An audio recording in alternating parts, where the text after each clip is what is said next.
يا مساء الفل والورد، عاملين ايه؟ يا رب يكونوا يومكم حلو وجميل زي الفيديو بتاع النهارده ده. عندنا فيديو النهارده حلو قوي، انا متاكده ان هو ان شاء الله باذن الله يعجبكم جدا جدا جدا. والناس اللي عايزه تعمل مشروع وتكسب منه 100%، عايزه اقول لكم الفيديو ده ليكم. جربوا كده الطريقه اللي احنا نعملها النهارده، هتنبهروا بجد يا جماعه. يلا لايك وشير لفيديو النهارده. يا رب اللي يعمل لايك للفيديو ده، لان انا تعبت فيه قوي، يا رب اللي يعمل لايك للفيديو ده يسمع احلى خبر في حياته النهارده. وسبسكرايب او اشتراك في القناة لو اول مرة بتشوفوني. حطيت هنا في الكوباية 2.5 معلقة من السكر العادي، وعليهم كيسين من الخميرة الفورية، ونص كوباية مية دافية. وبعدين قلبتهم مع بعض وهركنهم كده ايه جنبي. هشتغل النهاردة على كيلو من الدقيق. انا بحب الدقيق ان انا انخله عشان ابقى مطمنة كده وانا شغالة فيه. ده دقيق متعدد الاغراض. هنعمل النهاردة، عايزة اقول لكم بدل الوصفة 2 و3 و4 هنعمل حاجات فاخر من الاخر. نخلت الدقيق خلاص وظبطته، هحط عليه بقى شوية ملح، رشة كده بسيطة. وهحط 4 معالق كبار مليانين لبن بودرة. انا بجيبه سايب من فتح الله، من عند قسم العطارة كده. وهحط نص كيس من البيكنج باودر. تمام، هو الكيس ده كنت واخده منه مره لصينيه كيكه، وبقى حوالي نص كيس حطيته. اقلب كله كده ايه على الجاف. وعندي علبه زبادي هفضيها برضو على الدقيق بالشكل ده. هقلب كله مع بعض. عايزه اقول لكم عجينه يعني سهله وبسيطه وطعمها تحفه. بصوا الخميره ما شاء الله اللهم بارك، ويعني وقعت الغطا كمان من على الكوبايه. هنزلها بقى على الدقيق واقلب كله مع بعضه. معايا بقى كوبايه زيت. اهم حاجه يكون زيت عباد او زيت ذره، ما يبقاش زيت تموين عشان ما يخليليش الحاجه ريحتها مش حلوه. اقلب شويه كده ايه مع بعضه. ومعايا بقى كوبايه الا ربع كده من اللبن او الحليب الدافي. دافي يا جماعه عشان الخميره. لقيت بقى الزبادي فاضل فيه معلقه كده ايه في الجوانب، قلت والله ما انا سايباه حطيتها. المهم هبتدي بقى اعجن بايدي. ده عجين، عايزه اقول لكم يوم ما يبقى هعمل حاجه كده معجنات ولا مخبوزات ببقى فرحانه قوي، لان بحب الشغل في العجين قوي. هلم العجينه شويه بشويه، يا اما بميه دافيه يا اما بحليب دافي. انا بصراحه انا كرحاب يعني بحب احط شويه لبن اللي انا حطيتهم في الاول، وبعدين اكمل بميه دافيه. ميه دافيه برضو بتخلي العجين طري جدا. بصوا بقى، شوفوا مين مضايقكم ومخنوقين من مين، وطلعوه بقى في العجين بقى بايديكوا الاتنين. وبصوا قلت واعجن يمين وشمال. كل ما هعجن وكل ما هديها عجن كل ما هتديني نتيجه كويسه.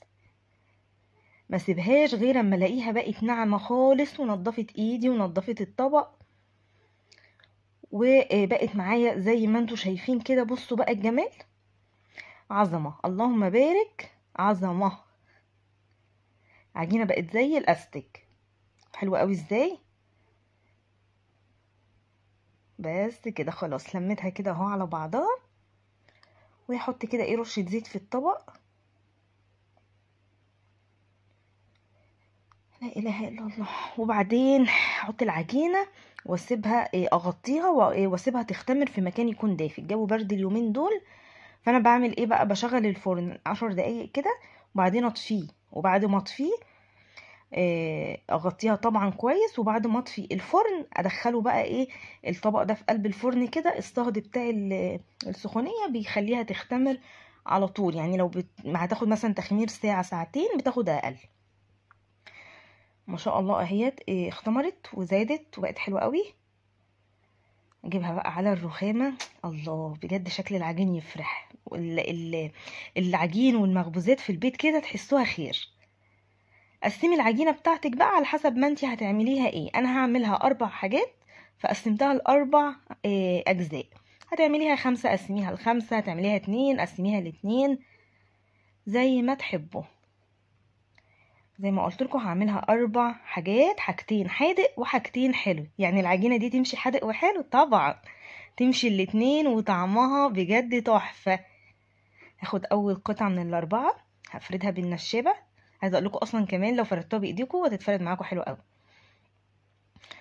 افردها بقى على قد ما اقدر، يعني تكون دايره.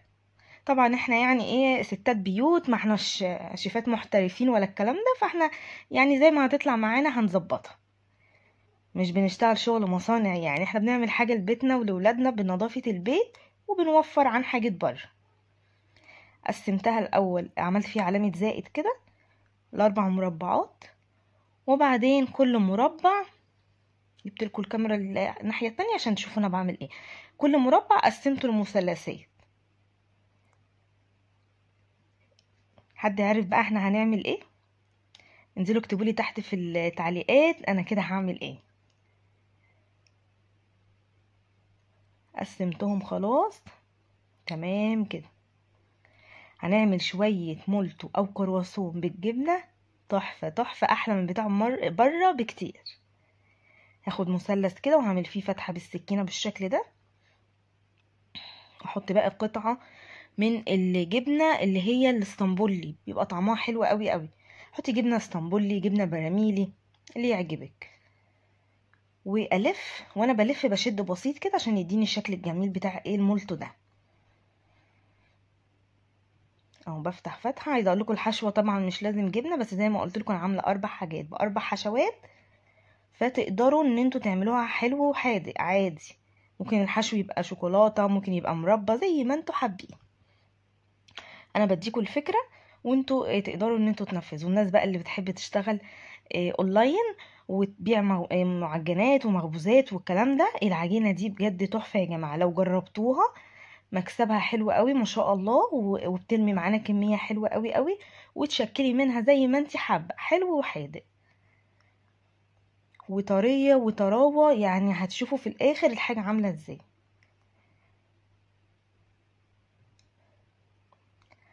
مثلث مثلث. عايزه اقول لكم بقى وانتوا واقفين كده، الموضوع يعني ما خدش في ايدي ساعه كنت عامله كيلو دقيق، 4 اشكال ب4 حاجات.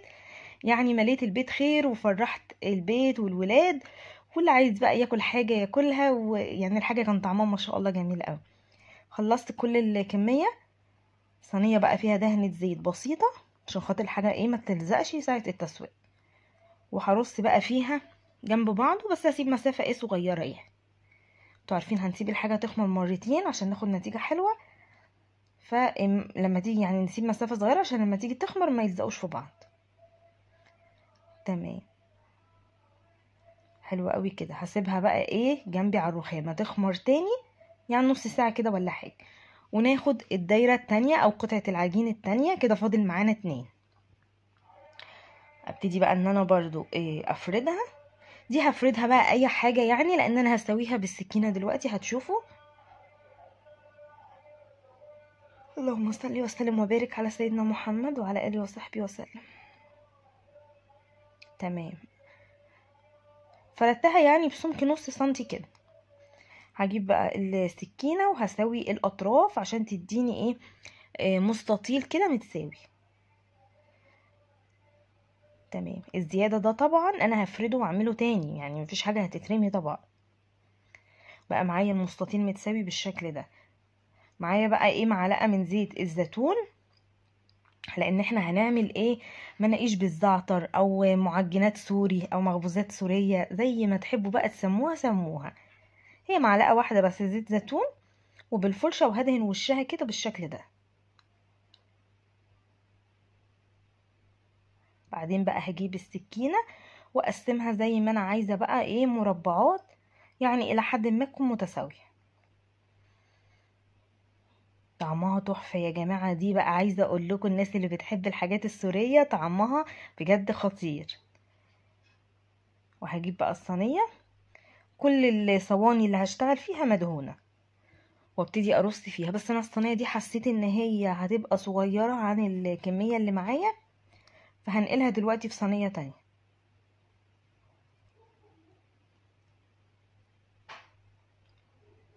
خلاص، لا انا لقيت دي صغيرة حطيتها في صينية تانية اكبر شوية.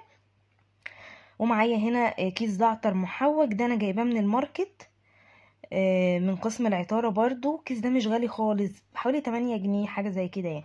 بيقعد معايا كتير قوي قوي. عبارة عن ايه بقى، خلطة كده زعتر محوج كده سورية. زعتر بيبقى ناعم كده معجون بالسمسم وعليه بهارات كده معينة، طعمه تحفه غير الزعتر العادي اللي احنا بنحطه على الاكل. هرش على كل واحده كده ايه شويه. طب انا مش عايزه احط زعتر، عادي ممكن ما تحطيش الكلام ده خالص، ولا تدهنيها زيت وتقطعيها مربعات او دواير. ونحط شويه جبن مشكله بقى، جبن مشكله عليها فلفل كده وعليها زيتون. تبقى برضو ايه معجنات او مخبوزات بالجبنه زي ما انتوا حابين يا جماعه، الحشو ده حريه شخصيه. ضغطت على كل واحده كده شويه عشان يمسك فيها، وهسيبها برضو تخمر جنب اختها. ندخل على العجينه التالتة، ودي بقى هنعملها حلو. عملنا كده 2 حادق، هنعمل 2 حلو. هقسمها كده الكور برضو الى حد ما يكون قد بعض. هنعمل ايه بقى؟ هنعمل خلية النحل بالشوكولاتة. ما هي حلو بقى، يا اما شوكولاتة يا اما مربى يا اما نوتيلا زي ما تحبوا. هي قطع شوكولاتة كده خام. هاخد كده كورة افردها واحط جواها قطعة شوكولاتة واقفل عليها حلوة قوي. اهم حاجة التقفيل ده علشان الشوكولاتة انتوا عارفين هنسيبها تخمر تاني، فعشان العجينة ما تفتحش والشوكولاتة تخرج منها وتبهدل لي الدنيا في التسوية. شايفين العجينة؟ اكيد انتوا حاسين باللي انا حاساه، يعني ملمس العجين كده والخبز والكلام ده جميل وبيدفي البيت وحلو قوي قوي. ويبقى عندك الخير كده في قلب البيت. يعني جربي ان شاء الله حتى في نص كيلو دقيق والله ما هتندمي. قسمي مثلا نص كيلو دقيق على حاجتين، اعملي حاجة حادقة وحاجة حلوة. حلوة قوي والحاجة بتنفع. الحاجة بره غالية ومش نظيفة ومش حلوة وبيستخدموا ارض الخامات. انت كده عارفة انت بتعملي ايه لولادك في البيت، وبتعملي لهم حاجات بالنظافة وبالجمال اللي انتوا شايفينه ده. والله حتى لو بنفس التكلفة مش هتوفري تكلفة، بس كفاية نظافة الحاجة. والحاجة بتبقى خير كده. يعني النص كيلو دي انت هتعمليه في بيتك هيطلع لك حوالي كيلو الا ربع حاجات. لو حطيتيه الحاجات بعد ما اتخبزت على الميزان هتطلع لك حوالي كيلو الا ربع. بره هتشتري نص كيلو، هو النص كيلو. فانت فاهمه انا قصدي ايه؟ يعني التكلفه في البيت احلى بكتير من بره. خلصت خلاص كل الكميه. هجيب بقى الصينيه وبرده مدهونه زيت. انا بفكركم عشان ما تتوهوش مني وننسى مع بعض. وهحط كده خليه النحل جنب بعض، بس هسيب مسافه زي ما انتم شايفين كده عشان لما تخمر تاني. دي اخر عجينه اللي هي الرابعه. ندخل بقى على الكينج بقى. البص بقى اللي بالفيديو كله النهارده، هنعمل شويه سينابون يا خراشي على جمالهم بجد. طريين طراوه وحلوين حلاوه. الناس بقى اللي بتعشق السينابون زي كده يعني هيحسوا بالاحساس ده والله. فردت العجينه كده مربعه، وهحضر الحشوه اللي هي عباره عن سكر عادي وعليها قرفه. انا حطيت كده 2.5 معلقة سكر وعليهم حطيت حوالي 3 معالق سكر وعليهم 2 معلقة كبار مليانين قرفه. وشويه كاكاو، بحب اكسر شويه كده بالكاكاو حوالي معلقه. الحشو ده بقى على حسب رغبتكم. الناس اللي مش بتحب القرفه قوي هتحط الكاكاو اكتر، وفي ناس بتحط كاكاو بس طبعا السينابون يعني قرفه، والقرفه يعني سينابون. المهم جبت مكعب زبده بدرجه حراره المطبخ كده، يعني بدرجه حراره الجو، وهفردها على وش العجينه بالشكل ده. تمام. هرش بقى الحشوه. برش الاول كده من النص واطلع على بره، بس ما باجيش عند الاطراف قوي عشان خاطر ما تتحرقش مني في قلب الفرن.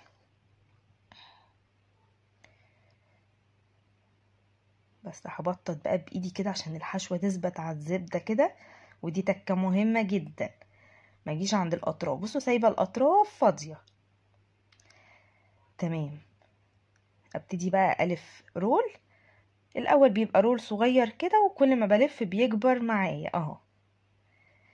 سهل جدا جدا وبسيط، ويعني اصلا من حلاوه العجينه انا مش عارفه اعمل بيها ايه ولا ايه. يعني كان بودي اعمل اكتر واقسم العجين اكتر واكتر. بجد عجينه حلوه وتمشي في كل ما تتخيلوه. قفلت خلاص الرول بالشكل ده. انا ما قفلتش الاطراف قوي، هقول لكم ليه دلوقتي. هنعمل تكه تانية حلوه قوي قوي دلوقتي.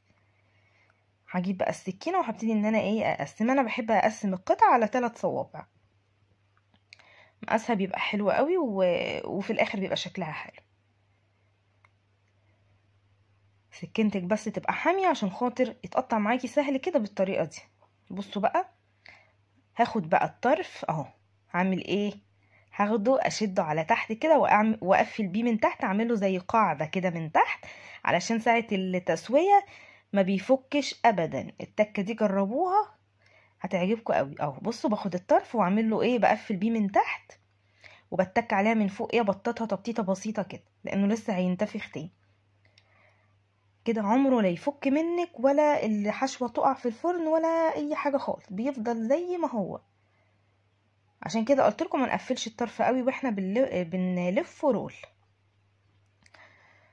بس كده هجيب بقى الصينيه، بس انا بحب في السينابون احط ورقه زبده، بس دهنتها زيت برضو، يعني حطيت ورقه زبده في الصينيه ودهنتها زيت، وحطيت بقى قطع السينابون جنب بعض وسبت المسافه ايه صغيره. هسيبه برضو ايه يخمر شويه. بصوا بقى اللي مولته خلاص ما شاء الله. هو طبعا احنا هنخبز بقى اهو، بس هنخبز ايه بقى. اول حاجه احنا عملناها، فاحنا عملنا المولتو الاول، حطيت كده رشه نسكافيه بسيطه اللي هو النسكافيه الكلاسيك ده، وعليها معلقتين 3 كده حليب، وقلبتهم مع بعض وبالفرشه، وهدهن الوش بالراحه خالص خالص عشان ما اضيعش التخمير بتاعه. طب انا لو مش حابه احط نسكافيه وحليب حطوا حليب بس، مش حابه احط ما عنديش حليب حطي ميه، يعني مفيش حاجه هتوقفك، حطي شويه ميه ودهني بالفرشه، الدنيا هتظبط معاكي وهتاخد لون حلو قوي. بس بصراحه رشه النسكافيه بتدي ريحه ولون في الفرن تحفه قوي. دهنت كله. هرش بقى سمسم وحبه البركه، بحب ريحتهم قوي قوي، بيخلوا الحاجه طعمها جميل. في الوقت ده بقى انا بكون ايه يعني مشغله الفرن بقى ايه بيسخن على الشبكه، حاطه الشبكه في النص وبايد الفرن تحت وفوق مع بعض، تمام. وبدخل الصينيه في الرف الوسطاني. لو الفرن عندك ما بقتش تحت وفوق مع بعض ولا يهمك، ايدي الفرن عادي من تحت، حطي الشبكه في الرف اللي في النص على 180 او درجه متوسطه، واول ما الحاجه تاخد لون ذهبي من تحت اطفي الفرن وشغلي الشوايه تاخد لون من فوق وخلاص. المناقيش الزعتر دي او المعجنات دي بتاعه الزعتر دي طبعا مش هدهن وشها حاجه، هي اصلا مدهونه زيت زيتون وعليها خلطه الزيتون. اللهم صل على النبي، استنى عشان تهت. عليها زيت زيتون وخلطه الزعتر، تمام كده. وهدخلها برضو بعد ما كله اختمر كده حوالي نص ساعه للمره التانية. وادي خليه النحل برضو ما شاء الله كبرت اهي، ولسه هتنتفخ كمان في الفرن. دهنتها برضو بالنسكافيه والحليب، وهرش رشة سمسم كده على الوش، وهدخلها برضو على الشبكة في الرف الوسطاني. كل التسوية بتاعتي على الشبكة في الرف الوسطاني على درجة حرارة متوسطة. دخلتهم في الفرن. السينابون لسه، فانا قلت احضر الصوص بتاعه اللي هو صوص الجبنة. حطيت كده نص كوباية سكر، وعليهم معلقتين كبار من بودرة الكريم شانتيه وكيس من الفانيليا. ده احلى صوص سينابون في الدنيا، هتجربوه. ومعايا هنا 6 مثلثات جبنه اللي هي المثلثات، ومكعب زبده. كل الكلام ده حطيته في الكب او في شفشق الخلاط، وكل الكلام ده هلفه او هضربه بكوبايه الا ربع من الحليب المغلي، ولازم يكون مغلي. وبعدين هحط بقى ايه الفيشه واضرب بقى لحد ما السكر يدوب والمكونات كلها تختلط في قلب بعضها. احلى صوص سينابون هتجربوه في حياتكم، زي السينابون الاصلي واحلى. طبعا هو سايل شويه عشان اللبن مغلي، فانا هحطه بقى في التلاجة لحد ما السينابون يدخل الفرن ويطلع، هيبقى جامد شويه. بصوا شايفين الجمال؟ كان اللي بيطلع من الفرن وياخد اللون الجميل ده اغطيه على طول وهو سخن بفوطه نظيفه علشان يعرق كده في قلب بعضه ويطرى معايا ويبقى بالجمال ده. الريحه بقى يعني انا مش عارفه اوصف لكم الريحه في البيت وفي المطبخ كانت عامله ازاي. عايزه اقول لكم الدنيا كانت بتشتي بره والبيت دافي وجميل وما كناش حاسين ببرد ولا اي حاجه. وادي السينابون بعد ما خرج. بصوا بقى طري طراوه، سخن جدا. طبعا انا بحب الاول وهو سخن كده بعمل ايه التركه دي، بحط على كل قطعه معلقه واحده بس من الصوص بتاع الجبنه. دي بقى بتنقله نقله تانية خالص. طبعا هو سخن فهتشرب المعلقه اللي انا حطيتها دي خالص، يعني مش هتبان دلوقتي، هتشرب الصوص ده خالص وهيطرى زياده وزياده. بعد ما بيهدى شويه يعني بسيبه حوالي 10 دقايق كده، ابتدي احط الصوصات بتاعتي اللي انا حباها بقى، بتمسك فيه وبتبقى باينه عن كده يعني. بصوا يا جماعه الجمال، بصوا المولتو يا خراشي على جماله. العسل ده يا سيدي يا سيدي على الجمال، مورق من جوه وجميل، والجبنه زي ما هي ولا ساحت ولا حاجه. بصوا بقى مناقيش الزعتر دي، الله على الجمال بجد. طول ما عندك كده دقيق، على رأي المثل يعني البيت اللي من غير دقيق حاله بيضيق. بصوا الشوكولاته سايحه ونايحه وبتبظ كده بتبظ، تحفه. عايزه اقول لكم بقى يعني الولاد بيتهبلوا على خليه النحل بالشوكولاته دي، فظيعه مع كوبايه لبن كده على الفطار. بس انتي يعني عندك كده كل حاجه بقى في البيت. بصوا بقى بعد ما السينابون برد شويه، حطي بقى الصوصات اللي تعجبك بقى. انا بغرقه صوص بقى، وبحبه قوي بصوص الكراميل. بصوا بقى، لقيته قرب يخلص، فقلت والله لما افضيهم كلهم بقى. يجنن. شفتي انت عامله كام واحده سينابون؟ لو بتشتريه من بره القطعه الواحده في سينابون نفسه بحوالي 50-55 جنيه. بصي انت عامله كام قطعه، وعامله جنبها اصلا حاجات عامله ازاي، وطري وتحفه والله، وطعمه جميل. جربوها يا جماعه بجد، الحاجات دي كلها جربوها هتعجبكم قوي قوي. يا رب يكون الفيديو النهارده عجبكم واستفدتوا منه ولو باي حاجه بسيطه. وما تنسوش اللايك للفيديو، واستنوني ان شاء الله في فيديوهات جديده. مع الف سلامه.